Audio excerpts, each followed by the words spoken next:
Okra, ang gulay na mas malagkit pa sa ex mo. Okay mga idol, pag-usapan natin muna ang okra na pinaka-misunderstood na gulay sa kusina. Yes, yung gulay na kapag hiniwa mo, parang may sariling laway. Alam mo yung feeling na hindi ka na nga gusto, pero kapit pa rin. Parang ang okra, malagkit, ayaw bumitaw. Habang naghihiwa nga ako ng okra, na-realize ko, bakit ganito to? Sino bang nananakit sa gulay na to? At ganito siya ka-emotional. Pag niluto mo, healthy. Maraming benefits, pero may slimy.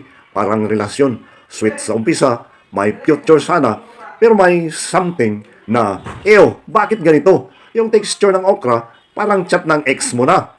Kumain ka na? Malagkit, hindi na dapat, pero bumabalik pa. Tapos, sasabihin nila, masarap ang okra pag marunong ka magluto. Ganun din pala sa pag-ibig.